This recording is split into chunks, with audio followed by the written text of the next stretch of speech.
Thanks for coming out. And if let me know if you can't hear me. I know that microphone, so I'll just sort of speak normal level. Before I start, I just want to thank Adapt and thank Russell for setting this up and inviting me here. And it's been great, and this is my first time in Dublin too. So it's been I haven't been here very long, but it's been really lovely. So I just want to say thanks about that.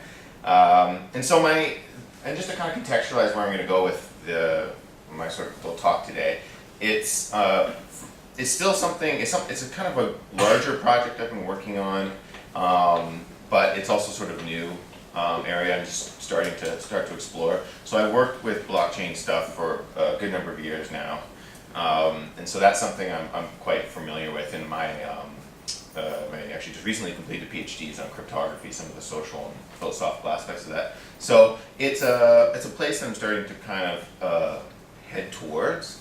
So just that's to kind of contextualize where it is in my kind of larger project.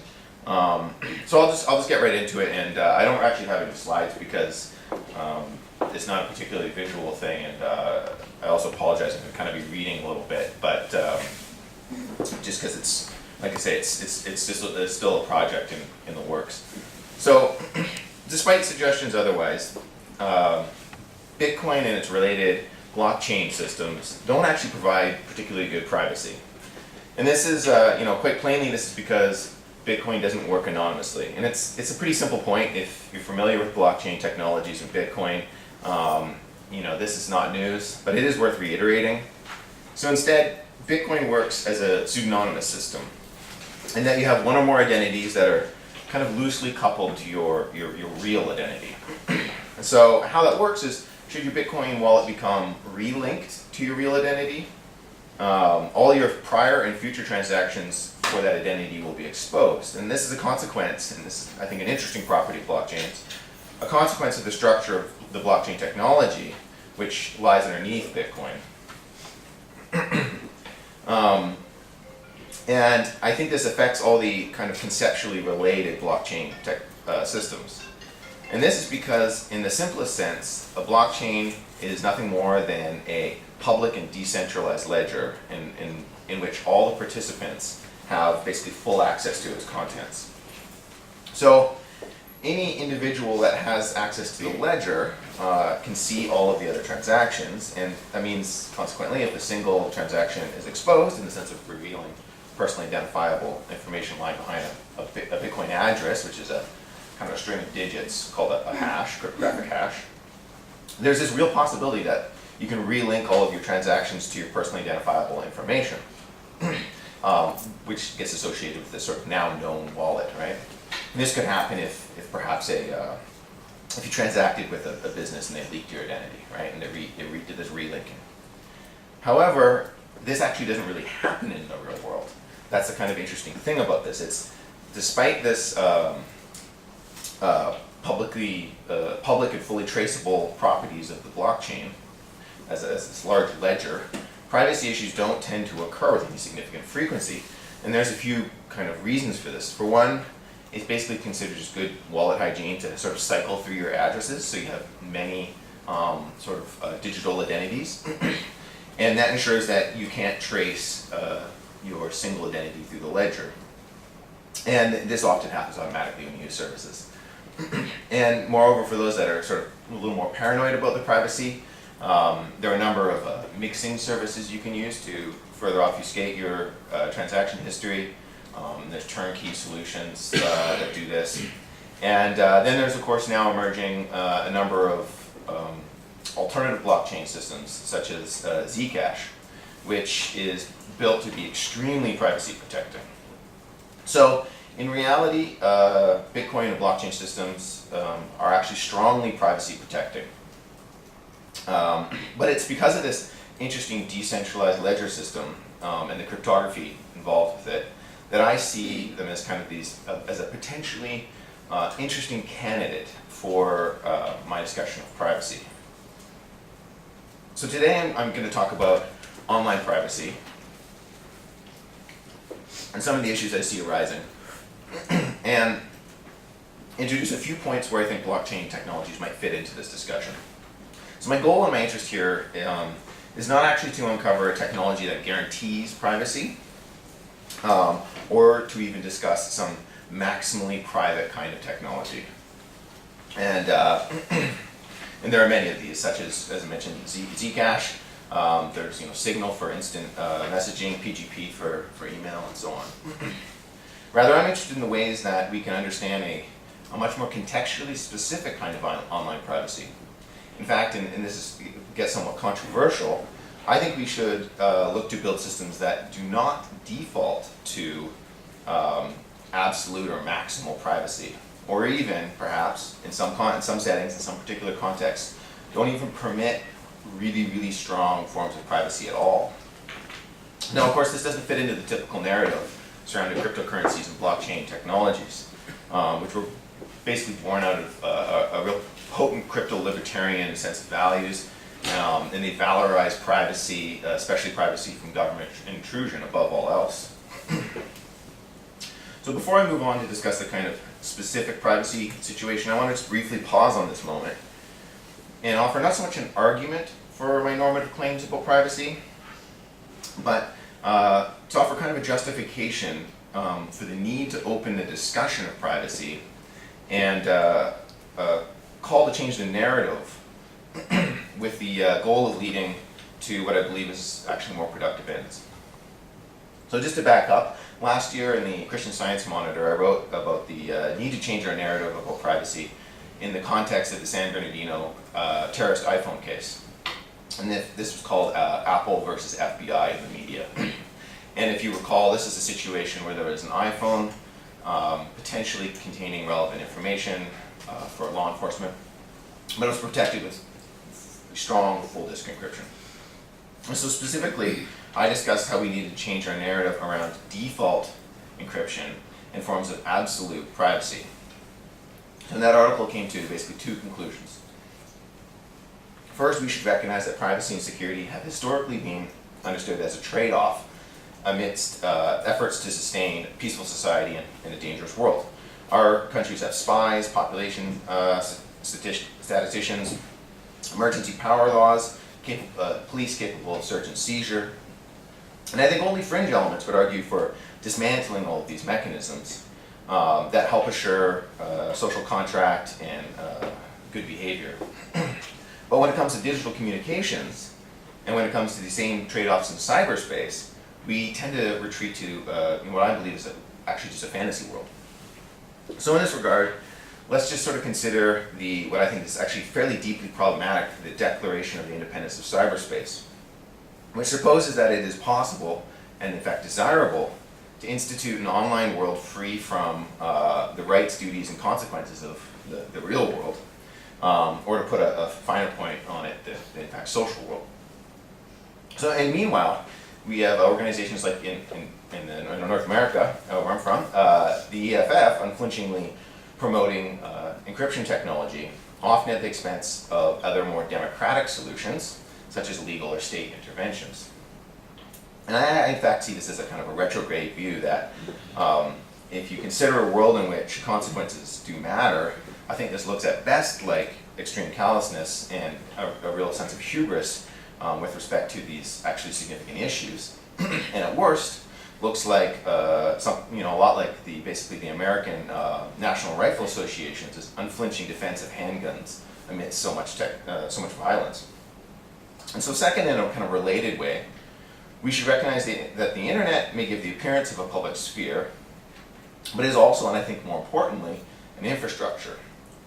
It's an infrastructure created by and for governments, subsequently transferred to the private sector, and maintained by engineering task forces and other technocratic groups. So the notion that there's this sort of cyberspace or clouds, I think is quite unrealistic. In fact, I argue that online rights are basically an illusion that mask marketing decisions often. The internet's routers, protocols, fiber optic cables, and platforms are in fact all owned, and we basically need to wake up to the fact that we're not really, in that deep sense, all that free. So I'm not suggesting that we erode privacy. Far from it. In fact, my claim, just to underline it, is actually a negative one. I think we should question the existence and the desire for totalizing online encryption, And so that's not that we should have no privacy, or even a significantly diminished sense of privacy in comparison to offline contexts. However, what I've observed is that we do not yet possess the ability to have a kind of appropriately contextual discussion about privacy. So when I published my Christian Science Monitor that I just mentioned, Christian Science Monitor article that I just mentioned, it was I was in fact instantly attacked by EFF attorneys who outright dismissed any discussion of balance and instead saw the world only in terms of black and white. Similarly, we have people such as Edward Snowden, who previously claimed that he remembers a time when the internet, that he remembers what the internet was like before it was being watched. But in fact, this was never true. I've done a fair bit of research on the history of online cryptography, and the internet basically started its life as the ARPANET, which was a military research tool and included surveillance capabilities as a central feature of its architecture. And then so, for instance, the central switches of many of the internetworks were run by the US, NSA, CIA, and the Defense Intelligence Agency. So this doesn't mean that we should slide into political apathy and merely accept what the private and state actors are selling.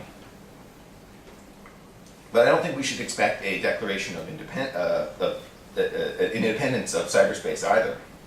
So resisting this illusion means understanding how social, economic, and state actors actively constitute communications infrastructure. So I think reframing the cryptography and privacy debate would mean thinking about privacy not as a fundamental property of some kind of ethereal cyberspace, but rather as an ongoing negotiation of built infrastructure and social values. Okay, so let's sort of switch gears a little bit right now and start to contextualize this idea of privacy. I think fairly unproblematically, privacy is not a natural right, although it might be a kind of a democratic or negotiated right. This, I think, can have some issues, but it's so that's one viewpoint. Rather, I think privacy is a historically contingent and emergent property of some specific social contexts. And in fact, the very idea of demarcating private and public spaces, I think basically from my research, first materialized in a significant and meaningful way in roughly in the Renaissance, and this was promoted in part by Leon Battista Alberti. So Alberti observed that on account of the administration of class-specific home accounting that emerged with the transition to wealthy Italian city-states, it became important for a specifically male family head to control access to and knowledge about a family's resources. So the principal measure to control this knowledge was to actually physically secure the accounting books held at first at locked closets, and then on Alberti's recommendation to separate a wall between the husband's and wife's beds so that the private accounting information can be, in fact, conceptually and architecturally separated. The locked closet eventually became a separate study and formed the true center of the house. In fact, Alberti's architectural invention created a uniquely male kind of privacy and as a space for arranging the private affairs of the house that only the trusted male associates were granted access to. So out of this historical context, we might, and I would argue that we should, attempt to maintain and defend a strong sense of privacy, as I do think it appears to be essential to a democratic and flourishing life. But let's also recognize that it was created in a specific context and is consequently subject to change. And change it has. With the introduction of computers and massive databases, and then network capabilities and data and transmission protocols, we now live in a world of shockingly frictionless information exchange. And this issue has been well discussed by scholars in the literature, covered by privacy scholars for many decades, and more recently covered by people studying digital culture in general. And these accounts discussed in many ways that the unique properties of networked digital computers have negatively impacted privacy. Private information is now transferred in ways that are completely opaque to those that are impacted by it, and used in ways that few can, in fact, understand or predict. The issue, as I see it, is that digital networked computing has introduced a new kind of being and, in fact, sociality, and as well as a mode of communication and exchange that is sufficiently new and different to constitute basically an actual epistemic rupture with the past. So quite frankly, I don't believe that we have an appropriate model for online digital privacy. We do, however, have a significant and well-tuned model for offline privacy. So offline privacy is drenched in these micro-negotiations and social values and norms, and we have this loose and variable, yet I think spectacularly capable intuition about privacy. Basically, our gut instinct drives our feelings about offline privacy. And this gut instinct and basic model for privacy has been shown so far to be incapable of making sense of the online world. But I'd argue it's actually the only normative model that we have. So for the remainder of my talk, I'll discuss, and just as I said before, in kind of still tentative ways, how I think we can update and revise the offline model to find some better balance, something of a negotiated middle ground between the absolute lack of privacy in this kind of laissez-faire online world, and between that and a total and absolute and deeply libertarian, somewhat anti-social online world of ubiquitous privacy-protecting encryption. So to get us in some way there, I think we can consider Helen Nissenbaum's theory of contextual privacy. Nissenbaum's theory has a lot of merit, especially since it was designed specifically to address some of the ways that online digital technologies impinge on privacy. But as she herself admits, it's not a specific normative model of privacy, rather it's a kind of framework. My goal is to develop this framework towards a normative account that is informed by our intuitions about privacy in the offline world, and that we can make sense of the online world, leveraging some of the unique qualities of blockchain technologies, which identified as, in this structural way, offering a negotiated sense of privacy. So to get a better sense of the normative properties I'd like to consider, in a simple and admittedly incomplete way, I'll offer this sort of example or prototype. So we can consider our intuitions about privacy as we walk down a public street. And as Nissenbaum characterizes this behavior, it's interesting that you're, as she says, seen by hundreds, noticed by none. And this common activity of just walking down the street is well understood in Western legal traditions. In most Western legal traditions, this activity is not actually, is usually considered to be public. That it is not private, that is not a private activity, on account of the lack of expectations of privacy. Generally, the right to privacy is associated with the private. And these strike me as sensible intuitions. But it's limited to places that are private, not public, and therefore it sort of doesn't port over to the online world very easily. On the other hand, cases where we have a strong sense of privacy, such as within our home, are usually considered private and involve a right to privacy. According to those requiring a strong sense of the independence of cyberspace, all online contexts are considered private in an absolute way, simply because of this imagined strange new world.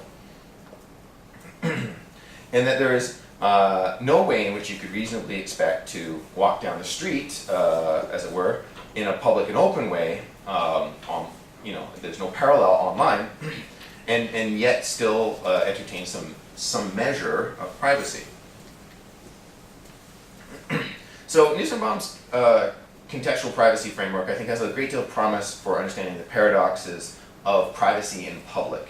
In fact, she suggests that with adjustments in arrangements of the design of situations, we can basically have our cake and eat it too. She argues that applying this mindset to conflicts can result in creative solutions, which is precisely what I'm arguing with respect to blockchain technologies, looking for these kinds of creative solutions. The key feature of the contextual privacy framework is to understand how privacy operates within specific contexts, and then to evaluate how it breaks in other contexts. It is therefore normatively important to consider the specific context and to assess the ways that norms are contravened in this context. So a context is basically just a structured social setting characterized by canonical activities, roles, relationships, power structures, norms, rules, internal values. And so together these are what she calls contextual values. And they're basically social and constantly changing. So I won't say too much more about the sort of specific way that these contextual values play out in Nissenbaum's account. But I want to leave a little bit of time to kind of focus on the way that blockchain technologies might be able to help us out apply this sort of this design mindset that she's looking for to come up with these creative solutions. For blockchain technologies, I want to offer the admission that I think it's more productive to consider the range of blockchain technologies here, even when much of what makes up a blockchain might be absent. So I think there's lots to be considered in these sorts of cases. And in fact, these sort of promiscuous or impure blockchains are often little more than basically a distributed or decentralized ledger with some crypto built in. And so anyone that's familiar with the world of blockchain right now will see that there's a lot of blockchains that you don't often even have blocks. That is, they're not mined and hashed groups of transactions or even chains. I'm just thinking of one off the top of my head, one called guard time, and they say, look, we have a blockchain solution, but it doesn't have blocks, it doesn't have chains. But despite this, I think these are kind of interesting accounts. So case in point, I was recently at the Intel headquarters in Oregon, and speaking with a range of large and small commercial actors interested in blockchain technologies, where we discussed how blockchain technologies can be used to ensure the whole range of privacy, and specifically focusing here on business cases. In this particular setting, given that most of the people in the room were responsible for like enterprise solutions or looking to develop these kinds of solutions, they're actually more interested in business-to-business privacy. And here I think privacy, at least in the sense of constraint or restriction of information, offers for them it's a competitive advantage, and it's absolutely critical. So we can of course think of basically the fintech solutions in which this kind of privacy might be necessary.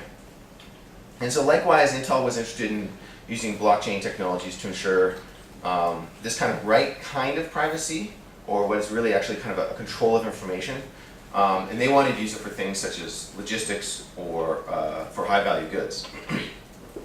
And at the time, actually, there was this really interesting particular challenge they were looking at. So basically, they were looking at ways in which you can track pallets of goods using expensive GPS trackers, but they needed these sort of really tight constraints on who had access to this information, and they needed this solution to sit between many proprietary enterprise resource management tools, basically, that interacted.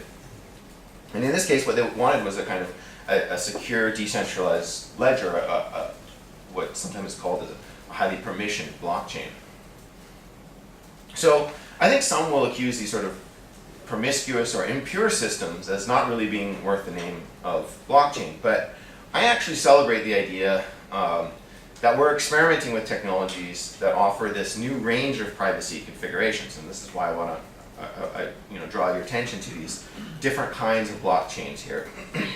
And again, they I think offer this opportunity to apply this kind of creative mindset that Nissenbaum thinks is so important. So these privacy configurations are potentially useful for both personal privacy of the kind I was talking about at the start, as well as the kinds of concerns for businesses and people like enterprise, people like Intel who have these enterprise questions as well. So my hope is that these configurations might offer some of the normative values that are contextually specific, that is, models that make sense not in terms of an ethereal cyberspace, but as an engaged social world, which includes the whole range of activities here: exchange, commerce, and of course some sense of personal privacy.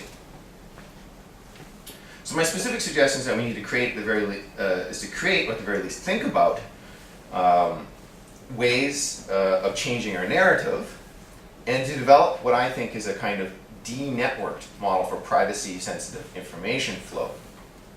That is, by adding friction to making the transactions basically pure peer-to-peer. That is, not peer-to-peer-to-peer and so on. And so we can start to envision an online world that carries some of the normative contextual values that we can basically make sense of as they mirror this prototypical case of public privacy, of walking down the street, for instance. So basically we keep the good parts of online transactional behavior and information flow, but change our narrative away from this binary and maximal privacy model. And we'll regain the ability to design systems that are, in a sense, sort of purposefully leaky, but with, and here's the key point, with known leaky contexts. In the same way that, so if you walk down the street, you're usually quite aware of when your friend sees you or something like this, but or at the very least, you're sensitive to the fact that your friend might see you. So what would this look like if we harnessed blockchain technologies? And I don't actually have the answers, and that's not really my interest here. My interest is to problematize the domain and to start to shift our narrative. And as I see it, the main benefits we gain from this sort of applying this idea of a promiscuous blockchain, and that is the decentralized and distributed nature, is that we can offer a kind of an identity management topology, as well as I think we might also be able to leverage some of the concepts around what are called blind signatures, which is very much in the spirit of the original spirit of blockchain and Bitcoin. So I'll just briefly discuss these two angles as I see it, as the kind of core features of blockchains that can sort of be creatively leveraged to deploy contextually relevant set of privacy norms. And so my interest is to move some direction towards an actual set of technologies that we can sort of talk about.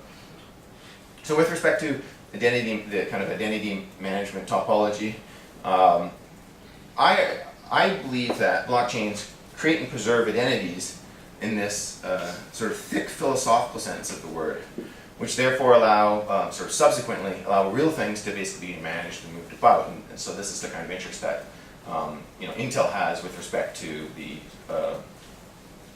world of logistics. And I'll to kind of illustrate what I mean here, I'll use the example of Monograph. It's a fairly new rights management art sales platform. It's a sort of a blockchain technology. So Monograph allows copyright holders to register and manage assets, which includes the ability to track changes to the asset, set contractual parameters on the object, and basically manage the sale and distribution of an object's rights. So this is the piece of blockchain technology that they're developing.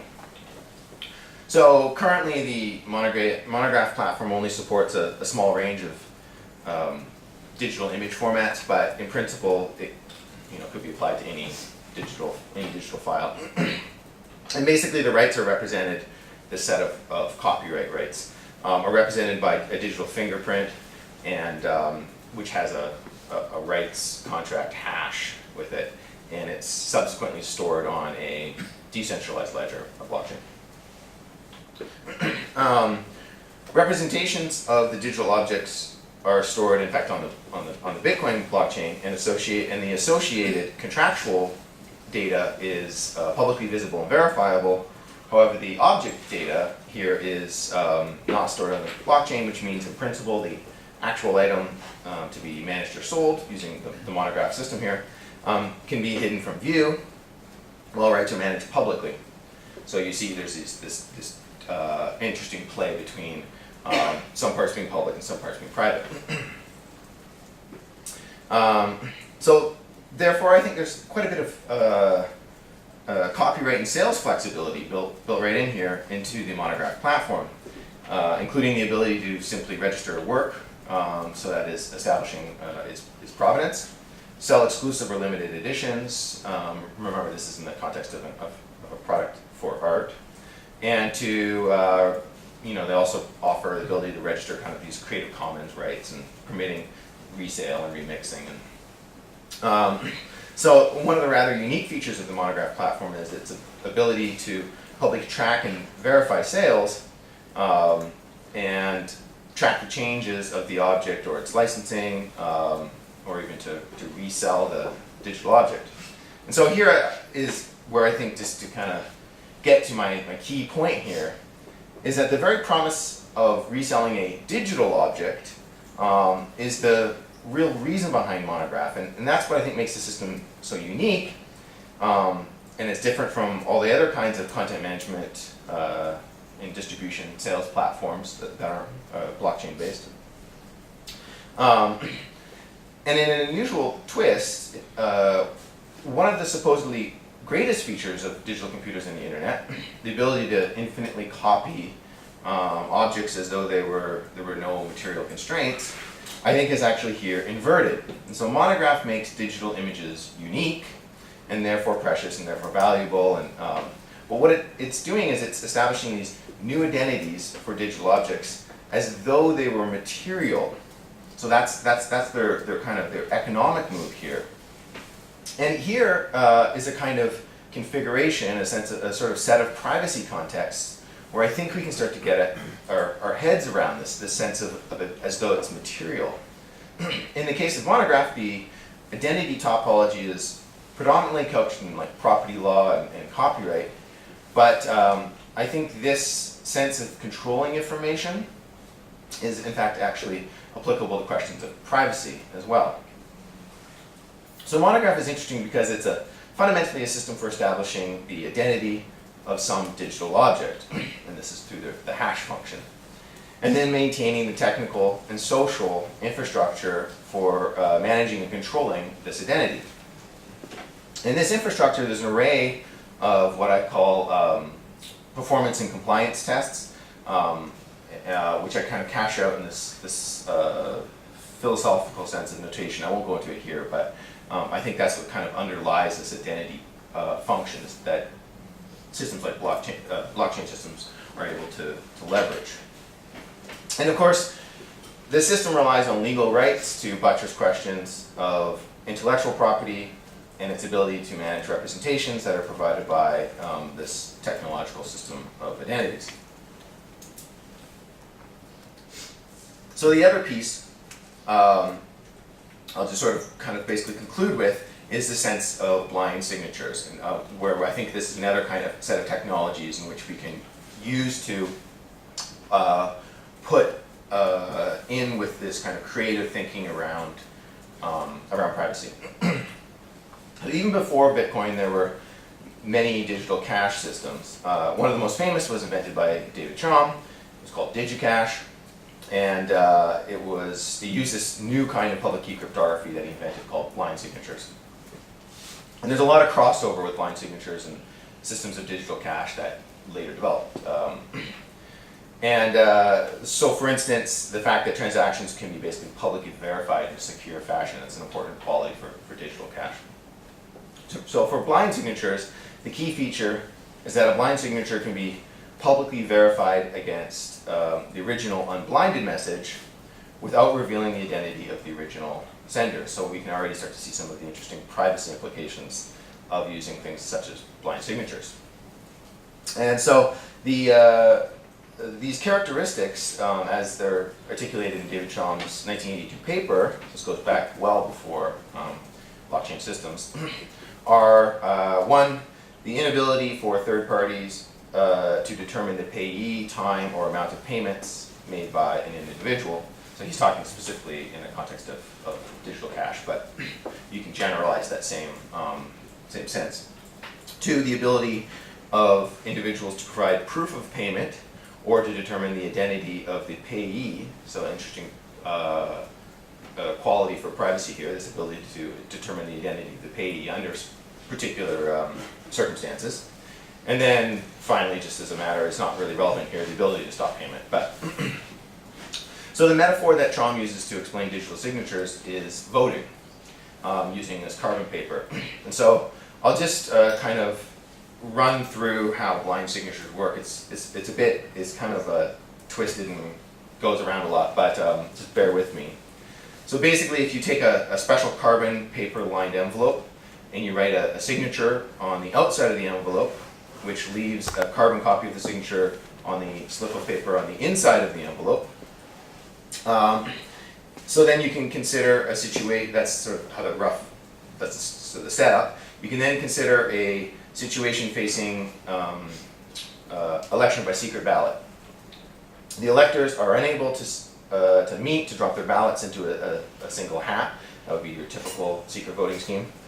But each elector wants to keep the vote secret, but the elector also demands that they need to be able to verify that their vote is counted. So using these special envelopes with the carbon paper, each elector places a ballot slip with their vote on it in the carbon-lined envelope. The elector places the carbon paper envelope in an outer envelope, which is addressed to the trustee, the person holding the vote. When the trustee receives the outer envelope, the trustee removes the inner carbon-lined envelope, signs the outside of the carbon-lined envelope, and returns the carbon-lined envelope in a new outside envelope. And then when the elector receives this returned signed envelope, the elector removes the outer envelope, checks the signature on the carbon-lined envelope, and mails the ballot to the trustee on the day of the election in a new other envelope without a return address. When the trustee receives the ballots, they can put them all on public display, and they can be counted and checked.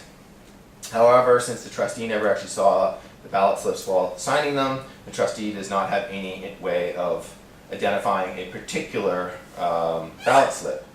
So thus, the trustee cannot determine how anyone voted, but all the votes are public and authenticated. So this, admittedly very complicated sort of description. It does make one thing, I think, kind of clear. Blind signatures provide the ability to participate without necessarily losing anonymity, but importantly, also enable you to basically prove your involvement, and that is expose your privacy in contextually specific manners. And so that's why I think blind signatures offer kind of some of this interesting privacy implications.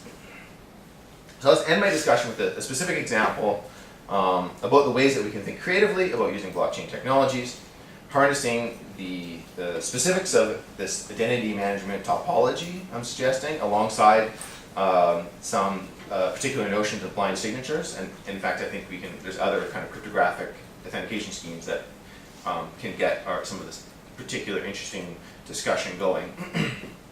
So for this specific example, I kind of think of it as a not quite candidate for the kinds of flexibility of privacy that I'm imagining.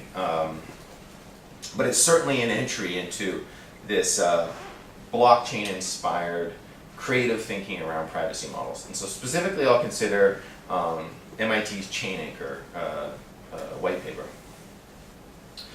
The interesting invention of Chain Anchor is that what they've done is they've added an identity layer on top of permissioned blockchains. And here I mean actual, personally identifiable information. Since the context of Chain Anchor, what they wanted to use it for is to establish anti-money laundering and know your customer regulatory compliance. So according to the white paper, they say, Chain Anchor adds an anonymous identity verification step such that anyone can read and verify transactions from the blockchain, but only anonymous verified identities can have transactions processed. So I won't go into the kind of plumbing of chain anchor for the sake of time, but what's interesting to me is that depending on the mode or the use of chain anchor, users can in fact prove their transactions, that they made a transaction, as well as engage anonymously or reveal their identities. And so I think these three features alone offer a great deal of normative context for privacy and offer a way to think about this idea of privacy in public in an online setting. So with this system, we have a world, or at least a kind of partial way, that we have some of the flexibility, some more flexibility than we have in the kind of sense of absolute privacy I mentioned at the beginning about that sort of this sort of, for instance, Apple versus FBI case. And we have a retention, at least in part, of some of the contextual norms that are important to the social offline sense of being, and specifically it's used for financial regulation, but I think these kinds of norms can be applicable in other privacy settings. And more than this specific example, however, we also have consideration of the ways in which we can, I think, hopefully change some of the narrative and reimagine how social properties can be engaged online. And with that, that's all I have. Thank you.